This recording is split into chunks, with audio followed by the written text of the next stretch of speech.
I'm very honored to greet you here, Alfred. Alfred Pritz, as you know, is the rector of Sigmund Freud University in Vienna. It's a long story now. We are together since 1995. First, when we met in Zurich, we started in collaboration in the European Association for Psychotherapy, and then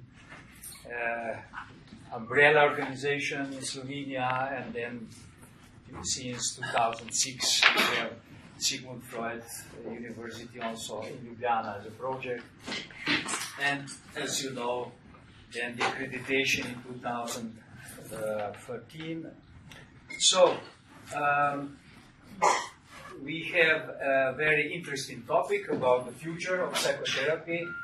For me, it's every time very interesting to meet you because you bring news from the whole world, not only looking to internet, but going around and meeting so many people. So I'm sure that you will get fresh news, and also not only news, but also a picture about development of psychotherapy. We talked today about the situation, progress in, for example, Europe. Every month practically is something new developing. So enjoy.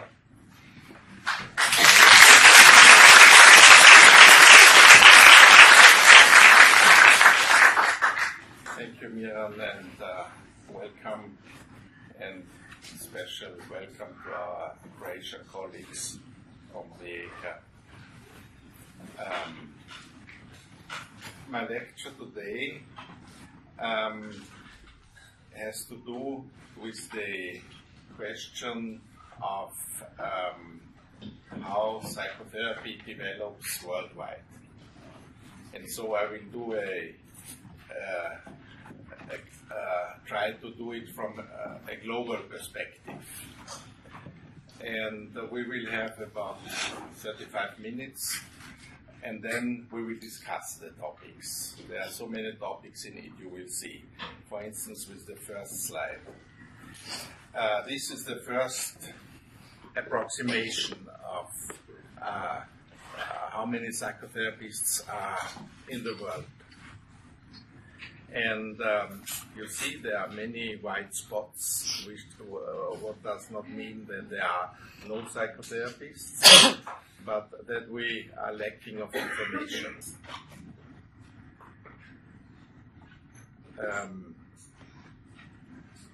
Since 1995, we have a World Council for Psychotherapy. And all 3 years we do a World Congress. The last one was just recently in July in Paris. And the next one will be in Moscow. I hope to see you there in 2020. And then in 6 years there will be the World Congress in Vienna at SFU. And we did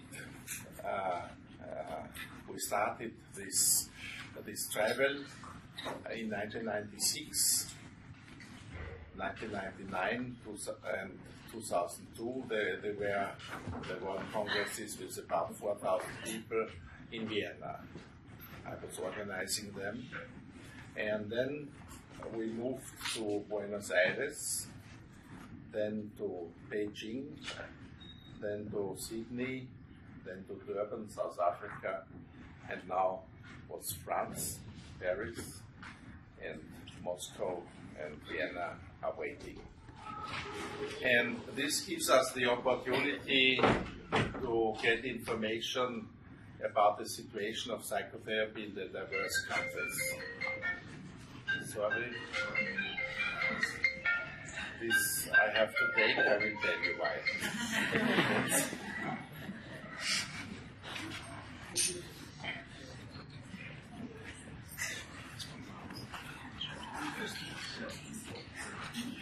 Okay, danke.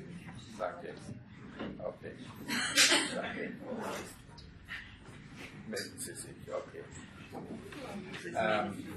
I did for the World Congress an interview with Irvin Yalom, and I wanted to show it to you, and then I discovered just 10 minutes ago that I cannot find the stick. So my bureau is looking if they can send it. If they can send it, we will show you afterwards the interview with Yalom. In any case, I will send it to Miran and then he will distribute it. The first question arises with this map. Who is a psychotherapist?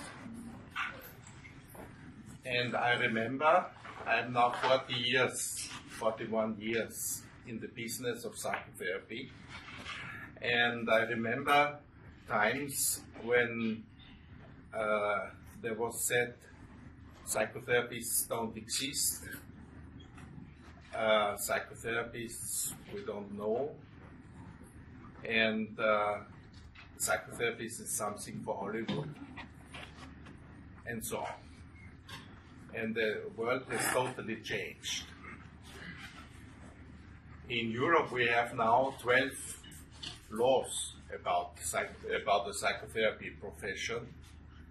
We have many countries where psychotherapy is paid, publicly paid.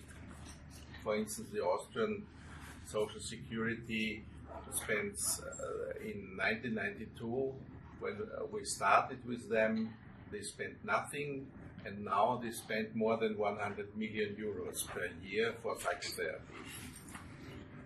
So these are some indicators for how the world develops in the field of psychotherapy. But nevertheless, the question is, what is a psychotherapist? And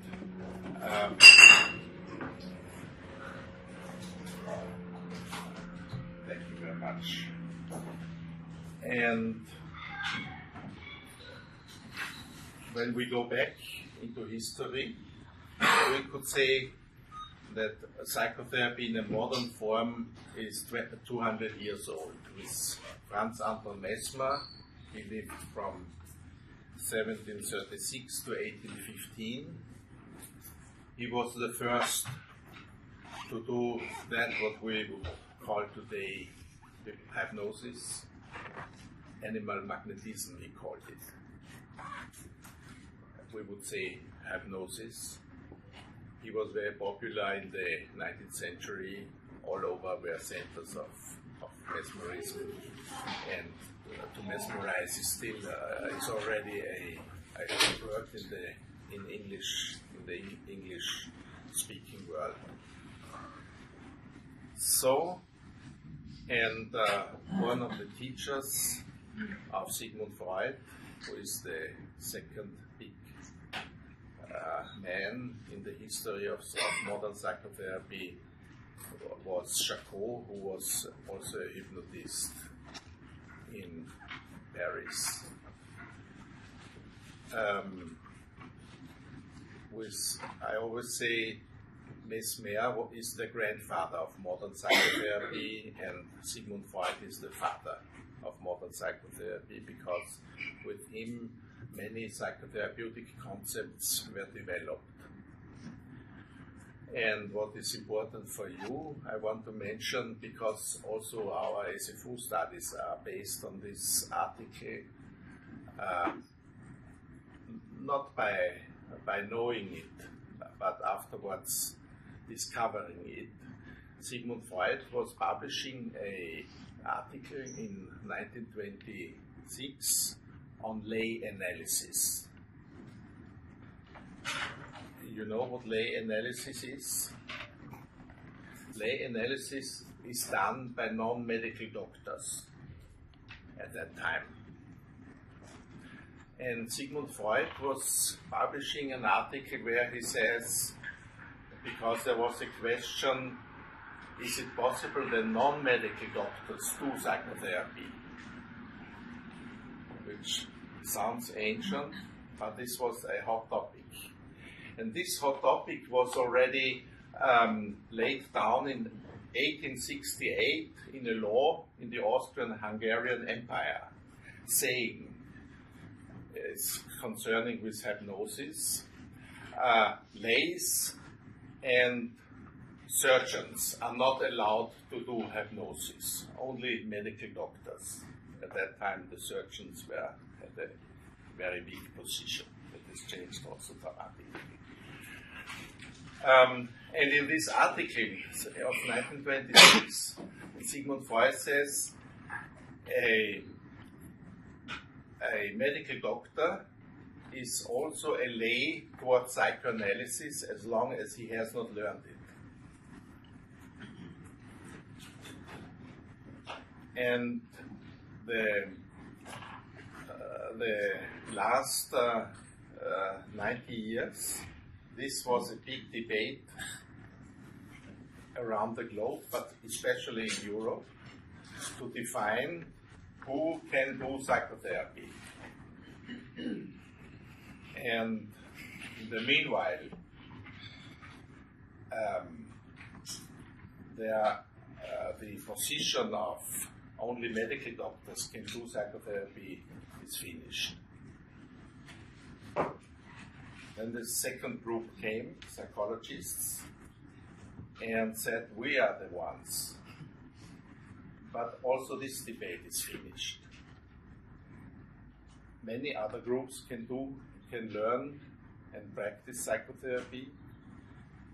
And the third position is that psychotherapy is something in its own rights, an own training, an own practice, a full profession, academic profession. This is our SFO lead in the world.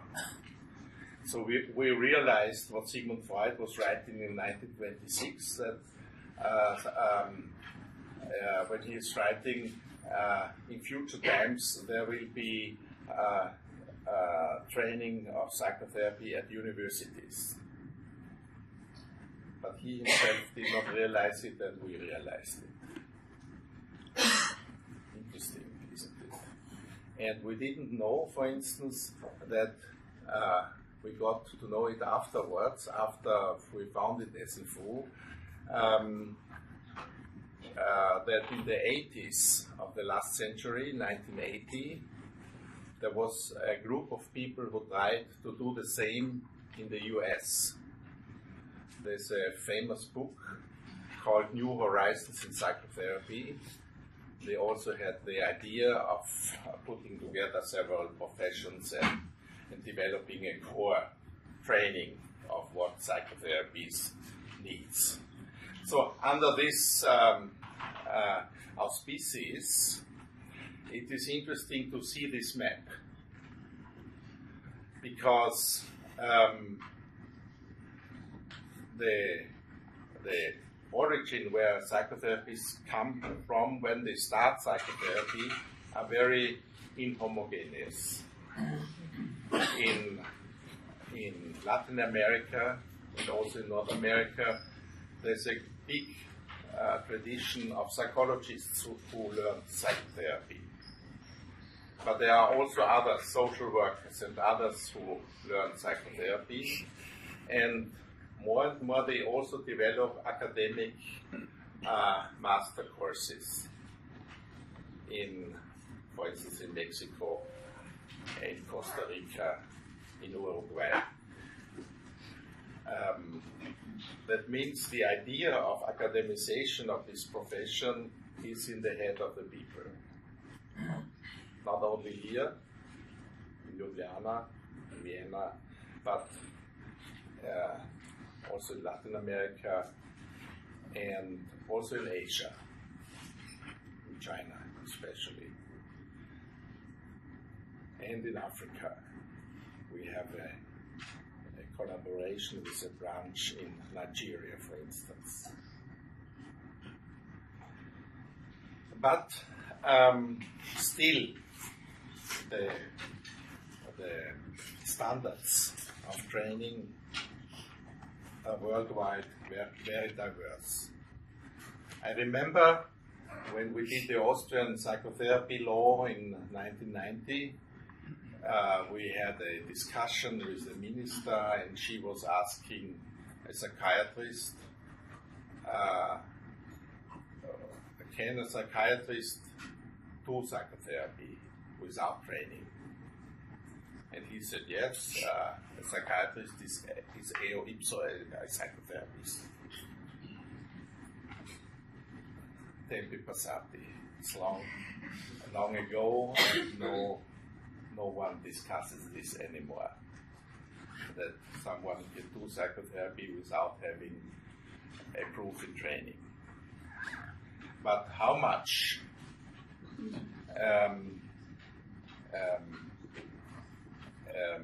This is unclear. We can discuss it. What is necessary? What amount of self-experience? And so as far as I know, the psychotherapy is the only profession where you have to be your own patient over several years.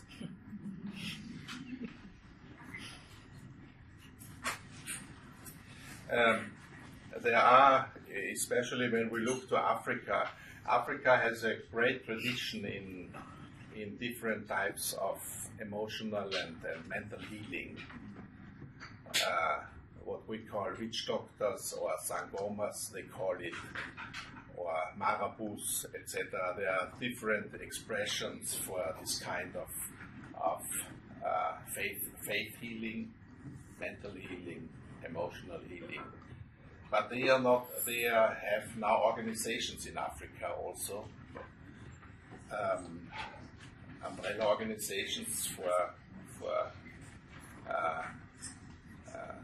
faith healing and mental healing, but they are not linked with psychotherapy. There's one big difference. The faith healers, also the shamans in Asia, they think that forces outside of the personality play a role.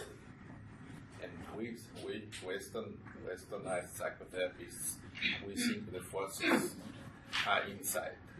The ancestors are not externalized, but the ancestors are our internalized experiences with our parents, grandparents, etc.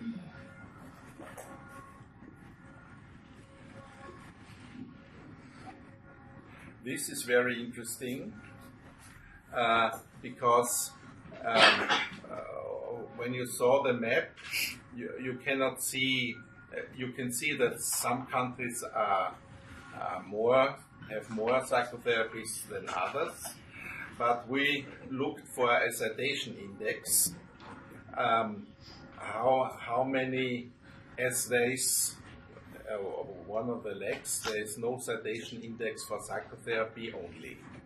So we looked for psychiatry and mental health citation. And it's interesting that Europe is leading in front of North America, and Asia, Australia, South America, and Africa are the following continents dealing with mental health in a broad sense. It's interesting that Europe got its number one position back, because when I was 25, 28, for us the Mecca was America, North America, USA, completely. And everything we thought is published and done in the States, but this is over. It's interesting that more and more countries develop some kind of regulation of the profession of psychotherapists. Why? Because it is a broad consensus that psychotherapy has an effect, a positive effect, mostly, not in every case, but mostly.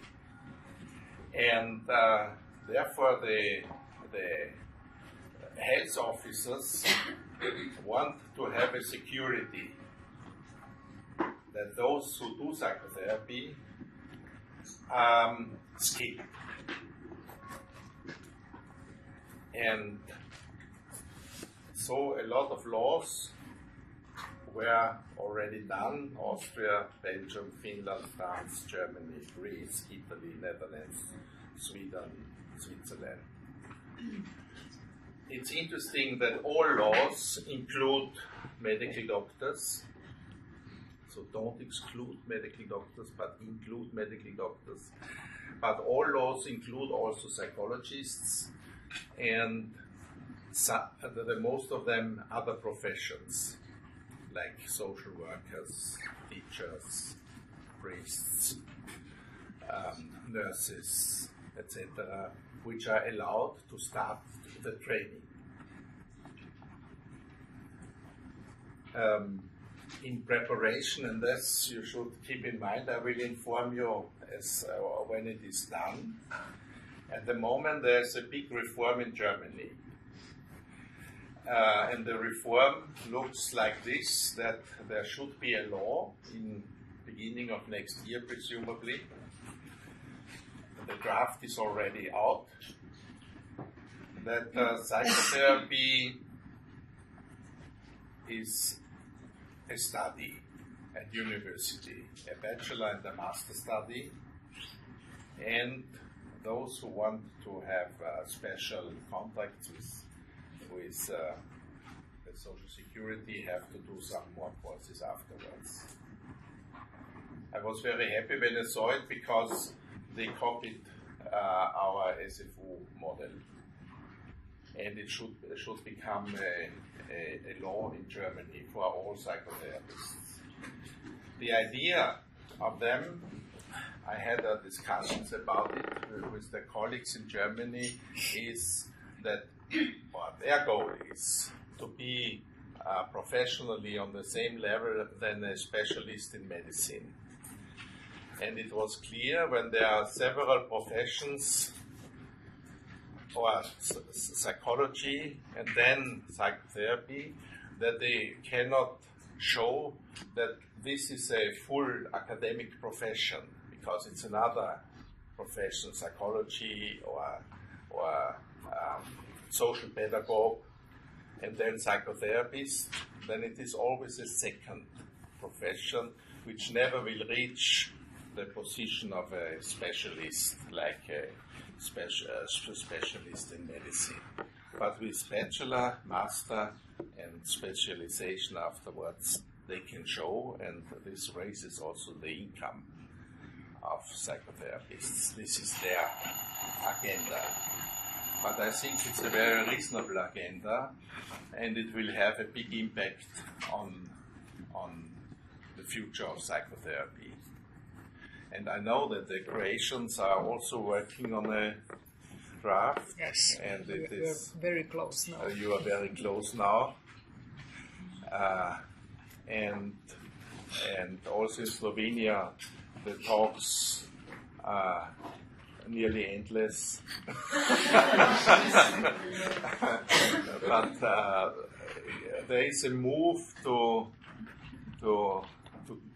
give psychotherapy a frame, that we can say.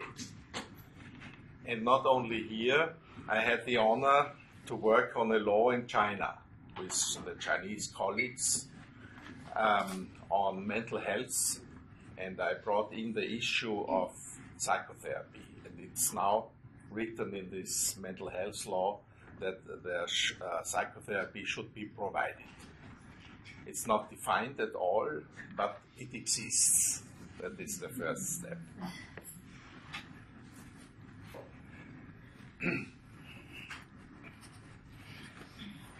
So, how big is the problem?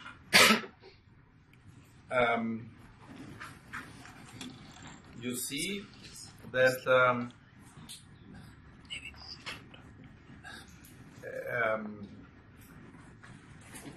those illnesses which are our illnesses, so to say, to treat, and to have sometimes is depression and anxiety. Maybe this is the, ja. Grüß dich. Ich bin gerade in einer Vorlesung, ich rufe dich zurück. Gut.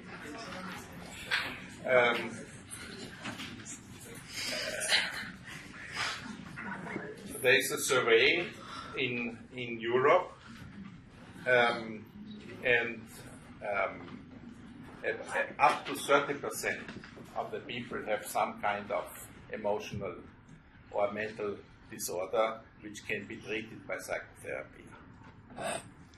And that means this is awful and a lot of suffering for the people, but the good message for the professionals that our work is ensured.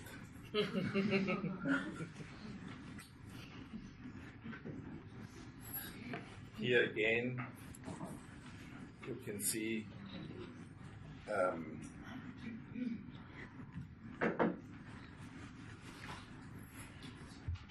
many of neurological problems are also part of our activity. This is funny, this is women and men. Yeah. So you can see that depression is very present with female personalities than men, but men have other.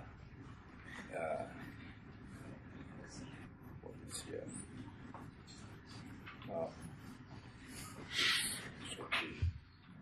I don't know what is written, but I presume anxiety. It's not so important because the evaluation of female and male differences is in the beginning. Now, coming back from the symptoms to psychotherapists, the problem is psychotherapy methods can be counted in hundreds if you want. I know one counting had 384 numbers. And I had a discussion with Carl Rogers. Do you know who is Carl Rogers? So you can imagine how old I am already. And he said about this topic, what is the right modality? And he said everyone has to develop his or her own modality. And I think this is very important to understand that the method, we are not here for the methods, but the methods are here for us. One needs to choose what is right for me and not am I right for the method. This is something you always should keep in mind. You are the person who decides, not the method. And most of the methods cited in this book, Globalized Psychotherapy of 2002, I published a book, red book, on globalized psychotherapy in 2002. You can order it as a full Vienna. It's in English. Here I was trying to give a frame to the most common methods which are used. These are psychoanalytic, behavior, systemic, humanistic, hypnotic, relaxation modalities, and so-called integrative modalities which mix a new cocktail.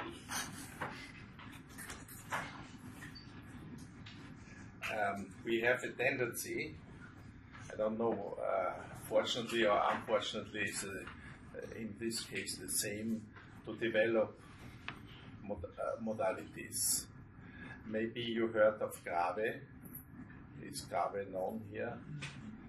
He was a researcher, died already, very young, with 63.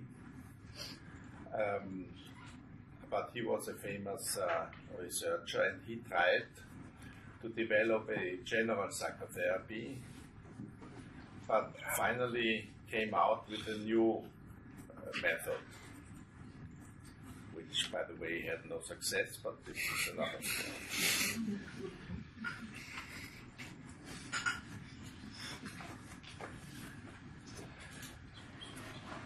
Now we can say all psychotherapy training institutions ask for a specific training in psychotherapy.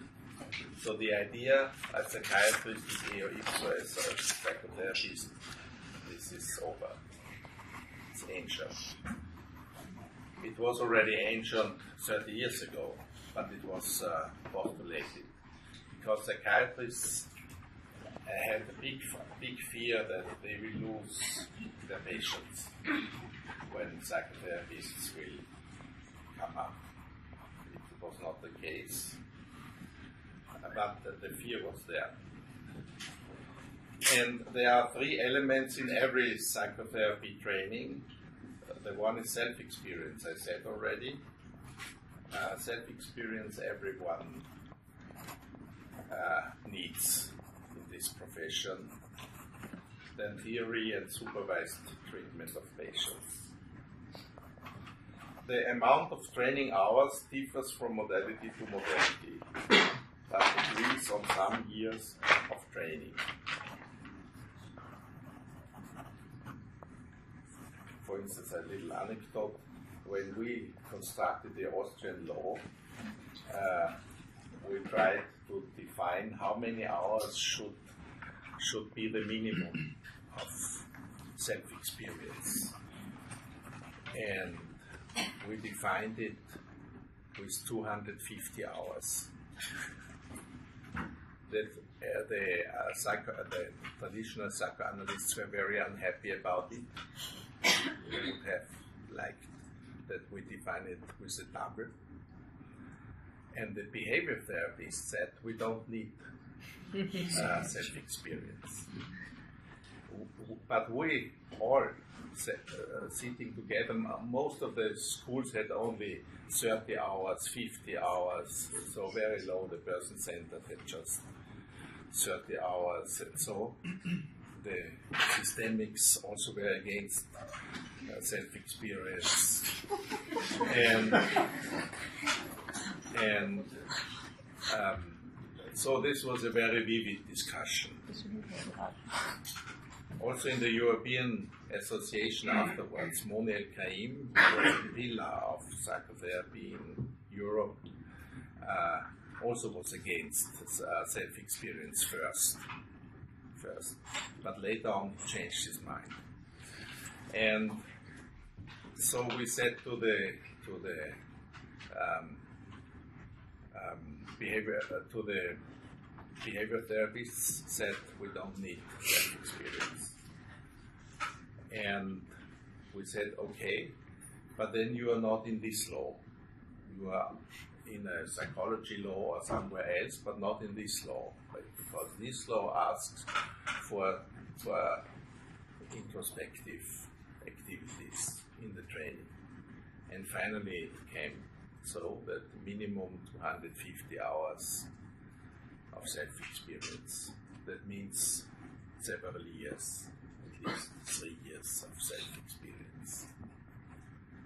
So, and one could continue with every topic, how many hours of supervision, how many hours of how many patients you should treat.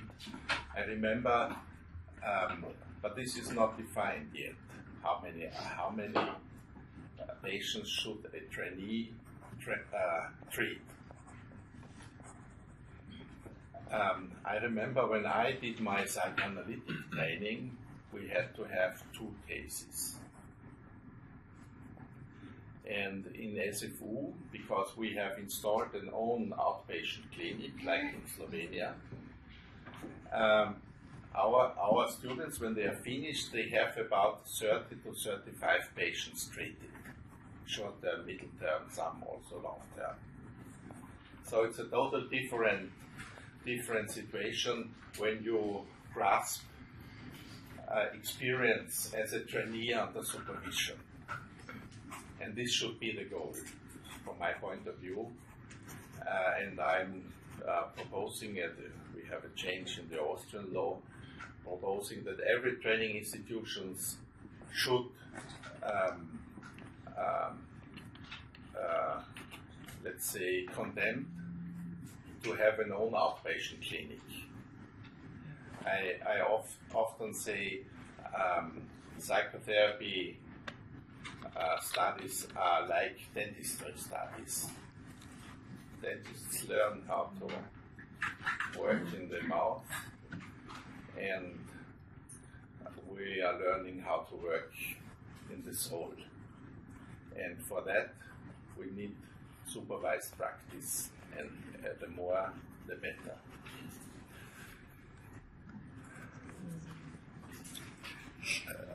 As I explained already, access to training mostly through human and social professions. This is the question of the source profession, whether you need a source profession like medicine, psychology, or social worker, etc., or an own track of psychotherapy studies. And this is the number 5 new trend: direct university training, bachelor, master, master of arts or master of science, and PhD. That's it. Thank you very much. This is the first short overview about what will come. But the most important point is we don't know the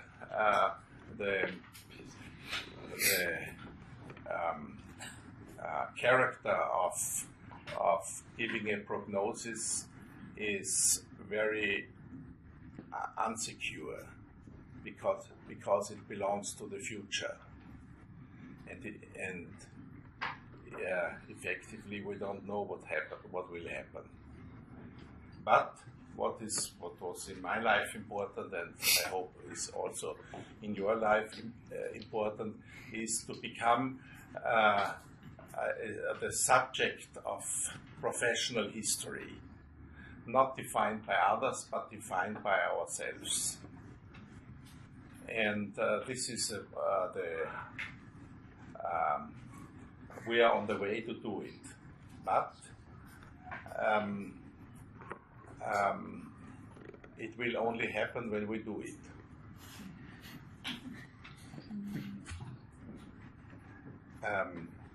And maybe as a last point, I will tell you something which I experienced recently, just a few weeks ago. I was in Germany. We are building at our SFU in Vienna, we also have a medical department, and we are starting to develop a eye clinic. And I visited 3 eye clinics in Germany. And it was highly interesting, excellent income. But there is a row of activities done by non-medical persons, done by helpers, doctor helpers, without great training, who examine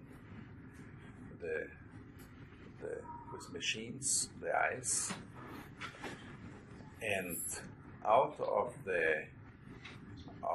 all the activities around the eye, the medical doctor, the eye doctor, has only a part of 20%. 80% of the money the helpers produce. Very interesting. And I was astonished, and a few weeks later I was thinking, but what is with us? Many are complaining that their income is not super.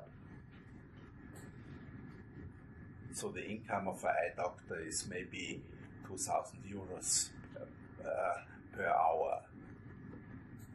Yeah, psychotherapist's income 2,000 euros per month.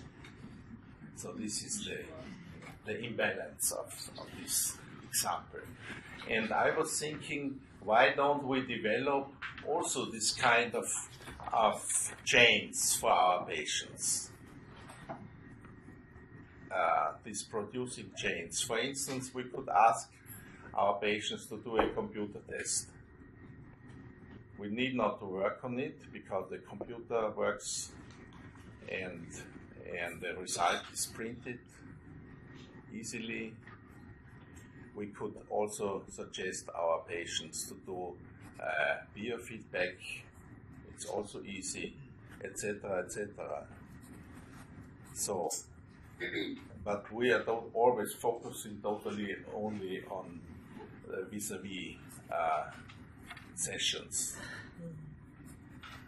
Which certainly are limited in money. About 50 years, the eye doctors started the same procedure. So, we can learn from other professions and think how we can broaden our scope of professional offers to our people. I know it's a little unorthodox, totally unorthodox, but you should know that someone is thinking about that. And now you think also about it. Thank you very much.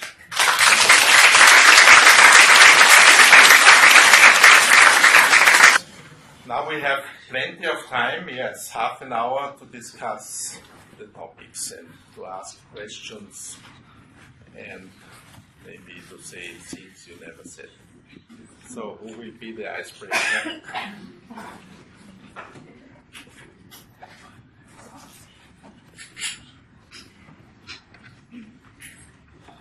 I have a question.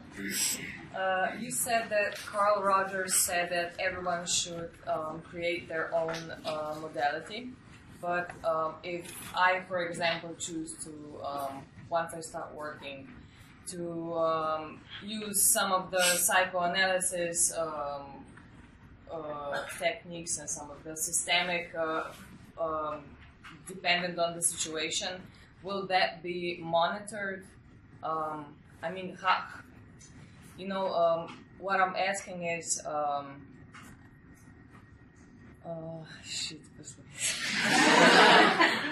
sorry, I'm a bit. No.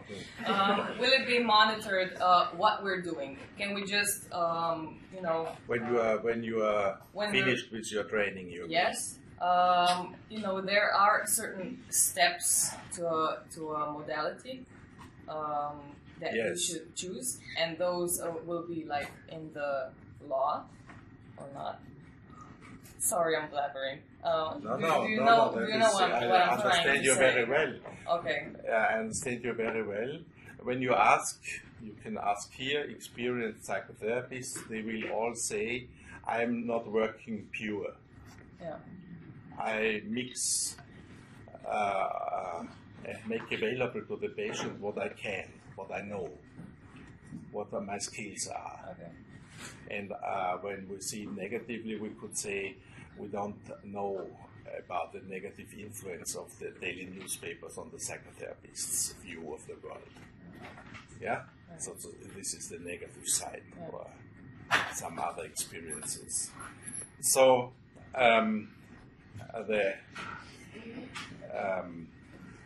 the method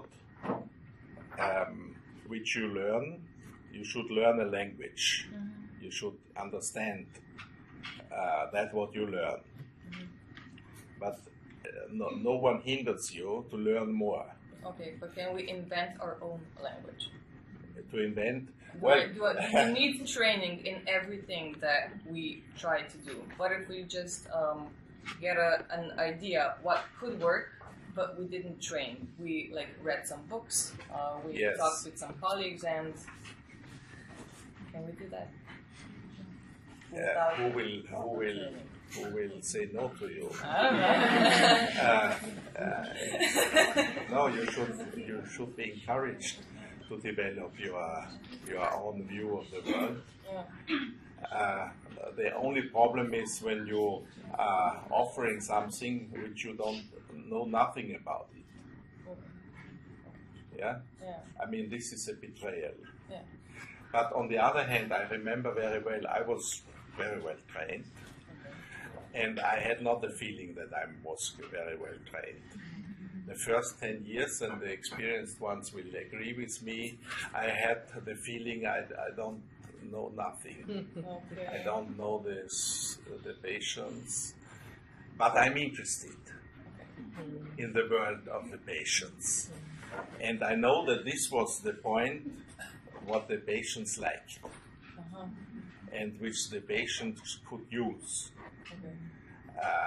This interest of the young psychotherapist. And experience also can have negative effects, that you are not so interested anymore. You say, this is depression, yes, it's awful.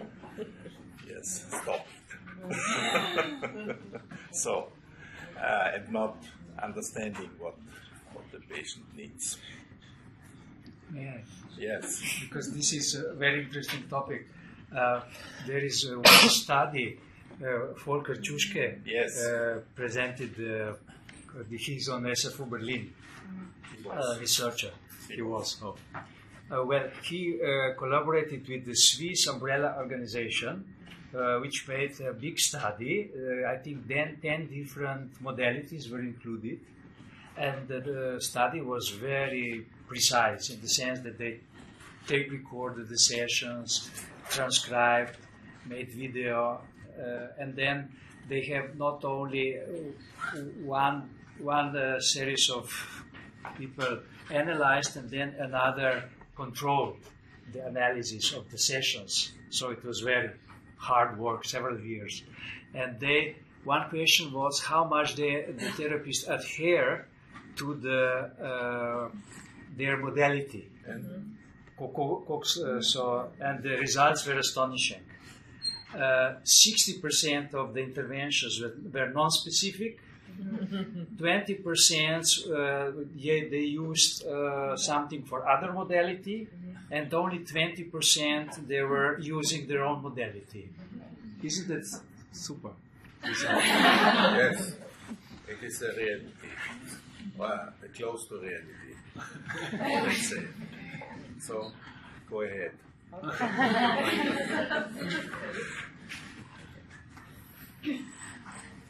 Yes. I have a question here.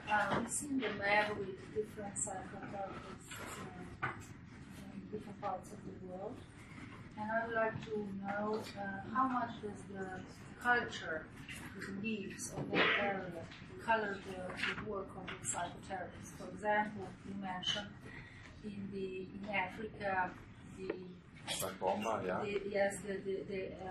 externalize the ancestors and internalize. I'd like to know these differences and how do you adapt or do you learn from these differences? I think as the psychotherapy is an interactional activity, culture flows into every kind of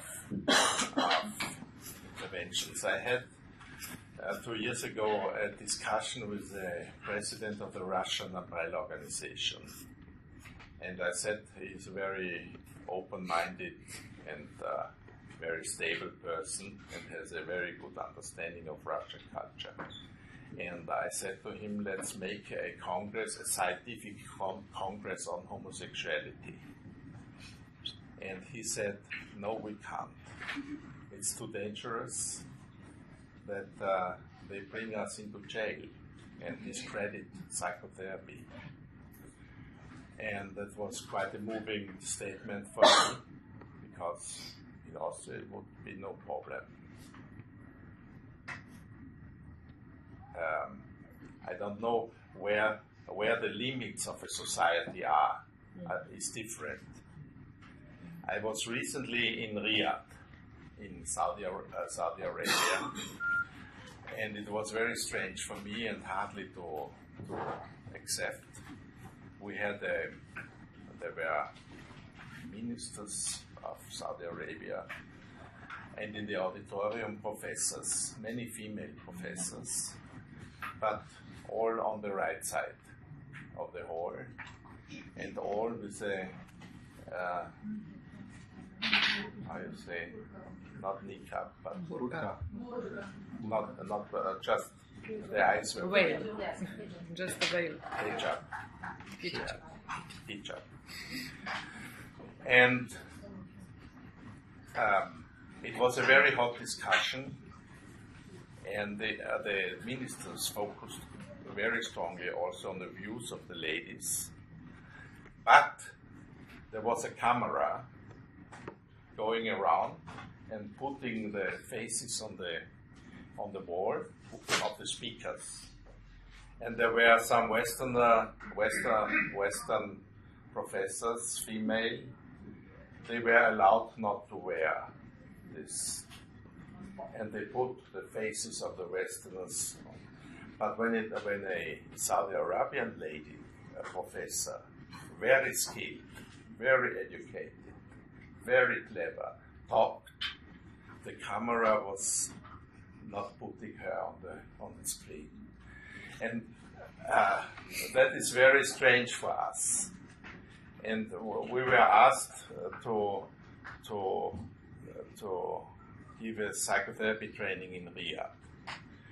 And it's not yet done, but we had a long discussion whether is it possible that we can, with our cultural understanding, do something in another culture where they have a different understanding.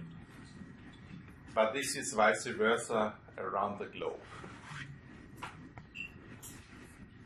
Another story, funny story, that was in 2001, there was the first Chinese Psychotherapy Congress in Kunming. This is in the southwest of China. And the organizer came to me and said,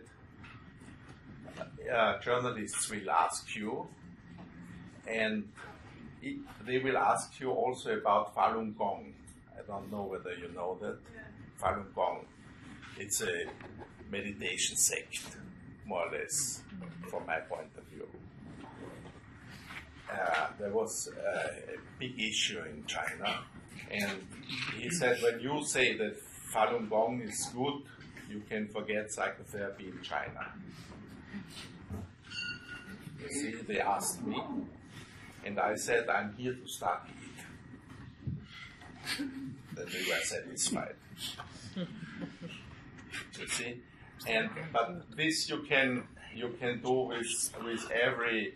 For instance, we have many refugees where the man doesn't want that his wife comes alone without him into session, especially when the therapist is a male, etc. So a lot of traditions which one has to think about. We had a big issue at SFU when the first student came with not a chador, so a long no one here, long scarf and clothes. I didn't believe what happened. Part of our professors and trainers said she cannot do the practice here because we cannot allow our patients that they must take a Muslim person. That was the one side. The other side was, you are crazy, that doesn't matter. So there was a really big fight in the faculty, in the rektorate, even at home, in my home, but my wife is leading the outpatient clinic. We had a big fight about this issue.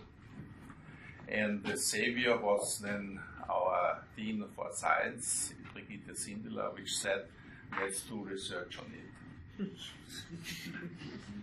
And so, in the meanwhile, we did a research project, very interesting, showing that most of the patients don't like religious science. So we expanded it, not only Muslim, but also Christian. We had also students who were priests, and also Jewish. And one of the results was that the patients don't want religious science on the body of psychotherapists, but not all. Not all. Just to tell you the problem, maybe it's under the curtain. My impression is that it vanished. In the meanwhile, we have many students with a chador, with a scarf, many. Every year we have 5-6 students, and it doesn't matter anymore. It was the anxiety of those who first were confronted with the situation. But this is a cultural connotation. The same problem is with Jewish students who are Orthodox and leave the Sabbath. So they cannot attend a seminar which starts on Friday evening and takes place on Saturday, because this is the Holy Sabbath. We had also 2 Adventists. You know Adventists? Mm-hmm. This is American style of evangelic church. They have also Sabbath. I suggested to them that they should speak with their God, that they do the Sabbath on Monday. But they did not agree.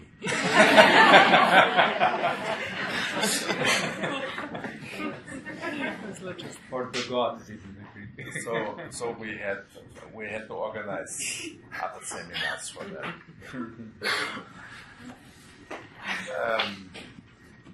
Etc., etc. So I could tell hundreds of stories, and in fact, in every psychotherapy, you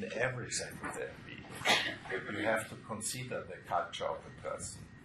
For instance, when you are not believer, I remember a nun coming to me and said, "Do you believe in God?" If you don't believe, we stop. And I said to her, "What do you mean by God?" So we started the discussion about her God, her idea of God. The same was in a political sense, long time ago. The patient was in the Communist Party. And she said, "When you are not communist, we cannot do psychoanalysis." And I said to her the same. "What do you mean by communism? There are so many communistic movements." And so we started to talk. And this one was then successfully finished after a long time, 10 years or so. But we have to understand the culture of the other person, and this is even difficult when you think for those who are married. It is not easy to understand the husband, isn't it? In all aspects, or vice versa. Even here, the two bring their cultures of their families together, and certainly we have to be cultural sensitive.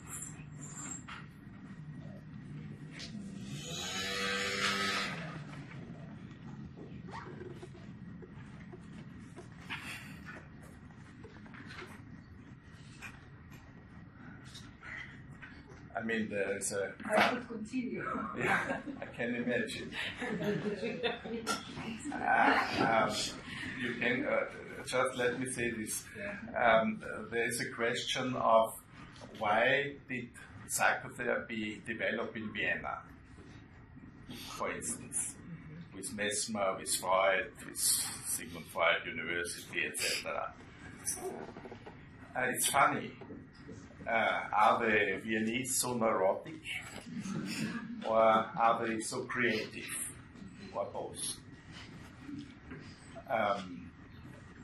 It has also something to maybe to do with Freud was Jewish, Mesmer was not, was German, so it's a question of specific culture of Vienna, maybe.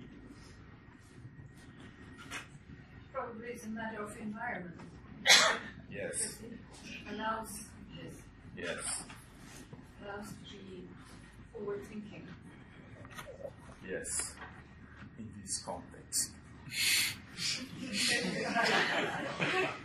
You wanted to say something second? Yes, I just, regarding these cultures, because my first training is in anthropology,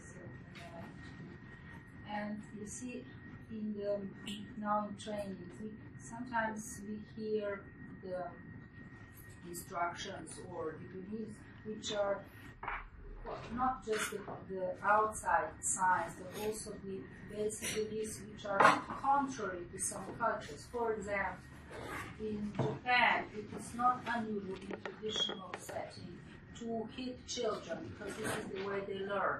They said the hit with the stick is less hurtful than the word. So we use that in certain cases.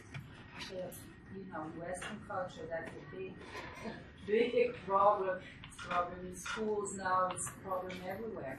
So, when some person becomes a psychotherapist who doesn't have this background of the cultural insights, it could be completely differently interpreted and treated. Yes. Yes. So we have to learn a lot about the human condition.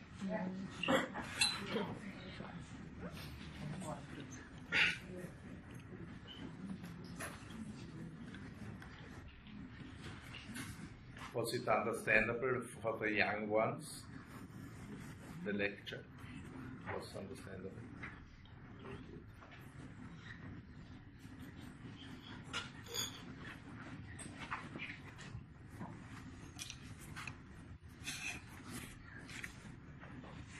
What is in your mind? Besides sex.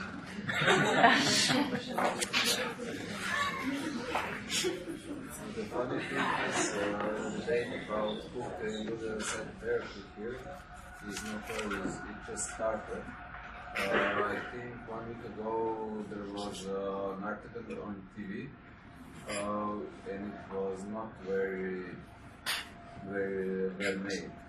And actually, the journalist suggested that we are about that the only persons who can make the therapy are the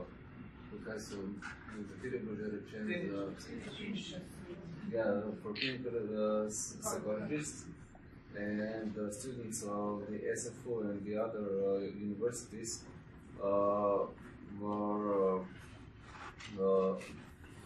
they try to say that we are the same as bioenergists and people like that. They suggested that this is something like, 1 week internet course. Yes.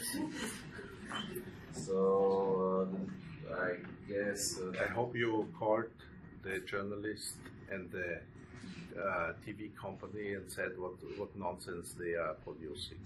Fake news. Huh? What? Fake news. Yeah. You see, this is normal. This is normal. In a stage of where the different groups are competing for the right to have their patients group. It could also be a medical doctor. We say if you don't study at university, you miss something significantly. You see, this is a normal competition. The only problem with this is when you accept that. When you don't stay up and say, "Hey, are you right or wrong?" Yeah, this is the point, and this is an enlightenment process for psychotherapists to stand up, not to be patient and be victim, but to stand up and say what is necessary. Actually, I was quite shocked, and I can imagine.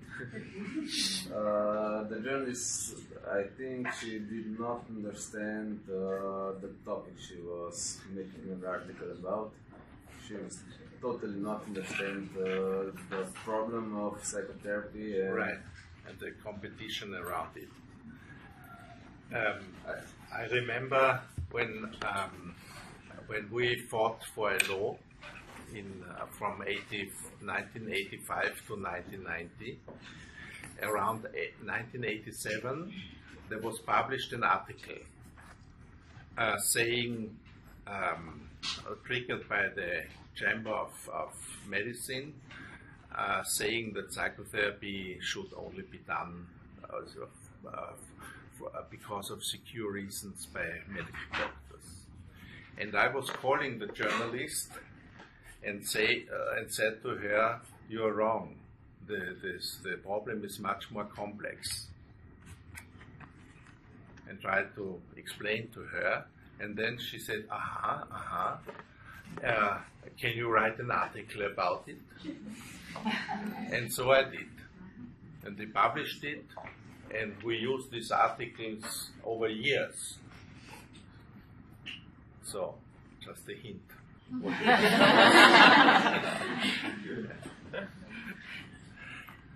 But when you don't do it, then the other have the definition power.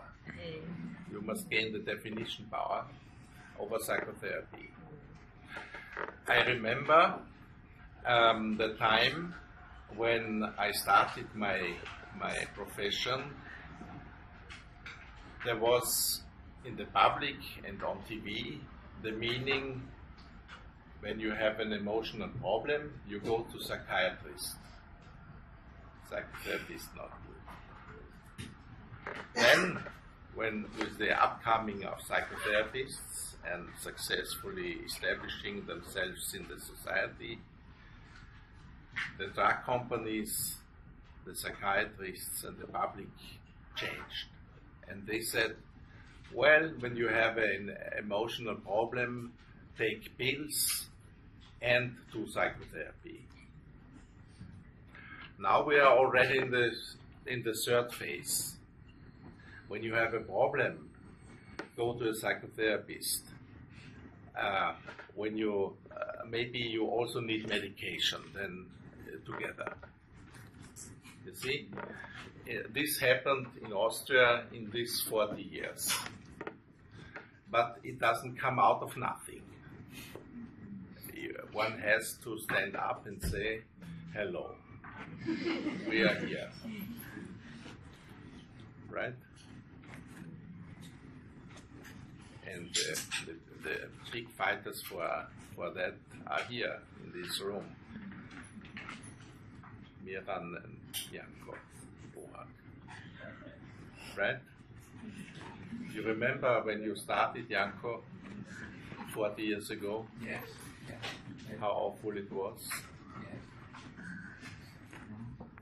Yes. It was very similar as you did. Right? Yes. Yes. As you said. I couldn't live and have existence from psychotherapy. I have to do a psychologist, a clinical psychologist. Yes. To give you an argument for your article, the question is, what does a good what is the requisite for one who wants to become a psychotherapist? What would you say? What? Words. Words? Yes, but words everyone has. But what is the specific? The specifics where you say, when you have this, then maybe it's good to start a psychotherapy career. Experience. Empathy.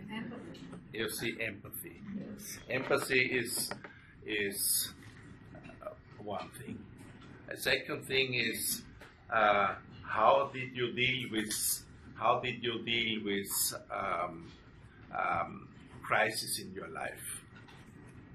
And we all had crises from childhood to youth and later. This is one of the points we ask our students before we take them. How did you deal with the split of your parents, with the death of your grandmother, etc., etc.? There are many.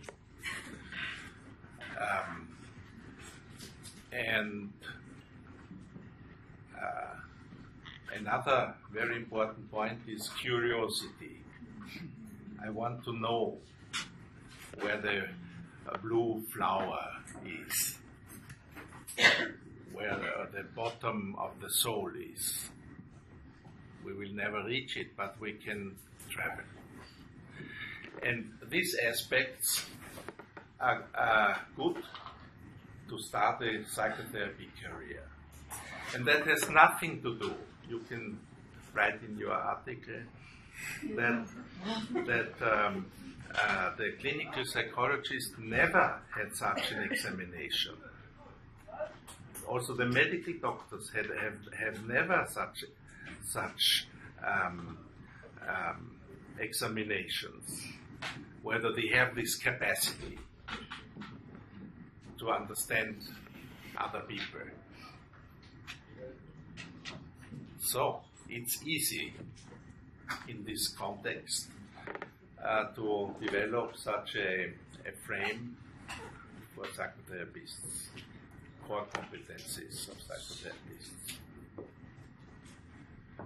I always say maybe a psychotherapist should also be a little masochistic. That means that he likes or she likes to listen to the stories of others, which can be very bad or entertaining also, but also very bad, and don't react too quick.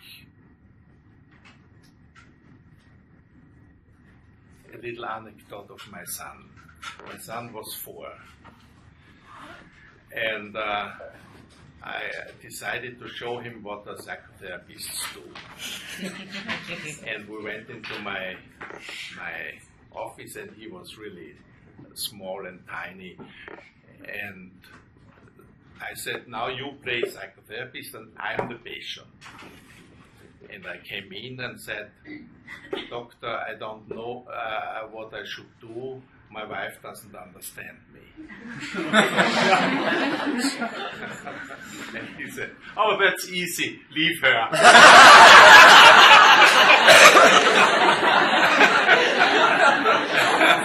Well, he would have been anyhow the winner.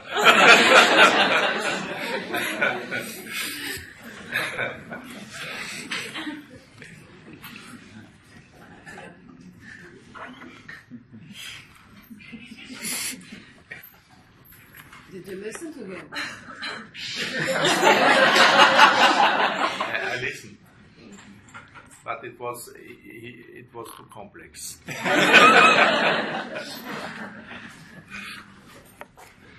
So last. What about we know on the codex of ethic, and what about if one therapist is not, it abuses his position? So, can you report a therapist for that, or can he use his license or something like that? Yes, this is a big issue. Can be overdone or can be done less. I'm in the Ethic Council of the Ministry, and we have the cases since 30 years. And you can't imagine what psychotherapists are able to do. They can do every crime what other people also can do. But they also can make things which are not a crime but unprofessional. Just to give you an example, we had a case of a colleague, very experienced one. She bought a house with a patient together in Venice. And then the therapy went wrong, and he wanted to sell the house, and she didn't want to sell the house. And then he went to the ministry and complained. So, just to give you an example, a funny example, finally they found a way.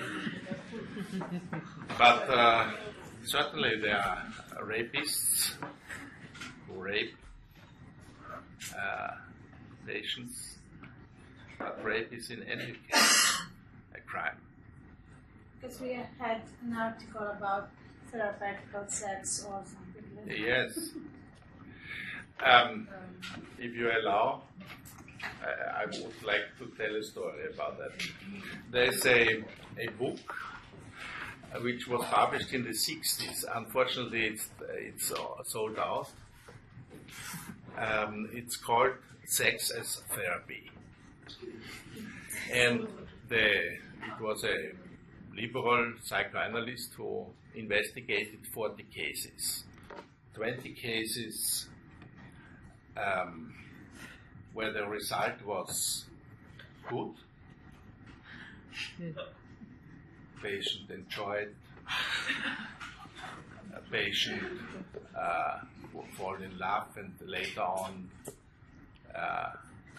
left the love and had good memories about that.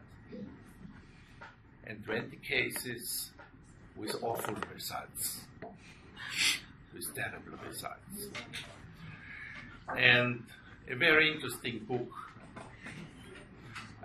funny to read, because especially when you are young, you deal a lot with that, with the desire. But the answer was also clear of the author. He said, it is too dangerous. You cannot make a prognosis about the outcome. And therefore, one should not have sex with patients. And another anecdote of a friend of mine, she was looking very pretty, and she felt like the program is in love with her psychoanalyst. And she said, I want to sleep with you. And he said to her, a very old, experienced man, I knew him, excellent. He said to her, I also would like to sleep with you, but you know it is forbidden. This she could accept. He did not evaluate her. He appreciated her charming personality, but he drew a line. And there are many such stories. But also I know also cases where it happens and where psychotherapists regret it, and where furious women want to kill the therapist professionally, and where the psychotherapist has to be protected. And sometimes the patient has to be protected. money is a very good tool to play in such cases, to show that you have made a mistake.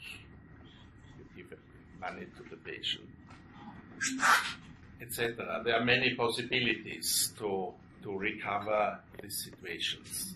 Shit happens.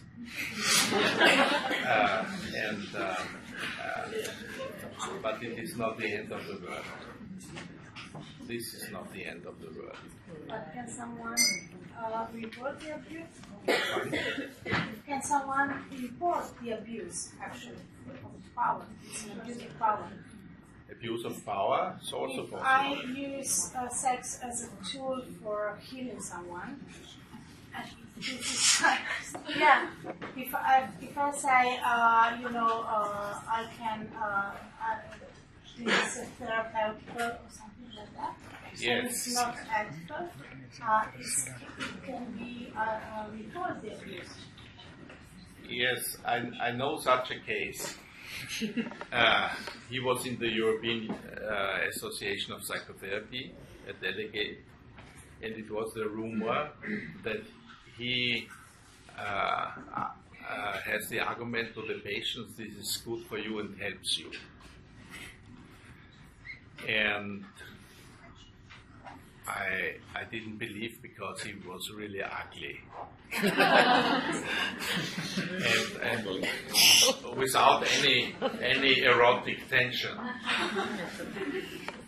So I long did not believe the rumor.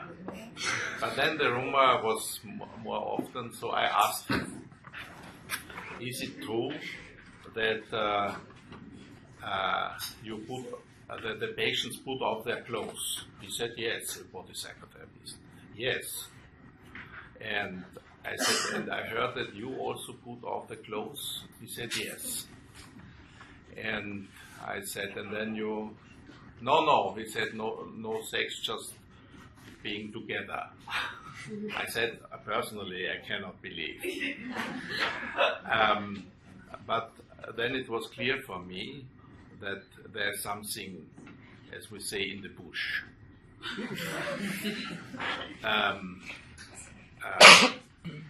And then the first patients sued him, and he was put in jail. He was put in jail, and now he's working not anymore as psychotherapist. But this happens. This is and this theory. I mean, we have such experiments. The most prominent one is the Hungarian. What is his name? Ferenczi. Ferenczi was the first one saying, I can take my patients to my home and to on vacations and have a close relationship. Where is the line? And he put the line here, but it didn't come up at that time. It was not the time to discuss this. But in fact,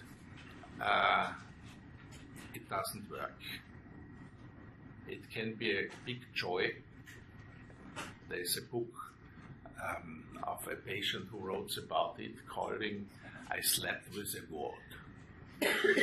Yeah? I slept with a god. Fascinating book, and about her disappointment after some while when she saw that he's not a god, he's just a simple human being.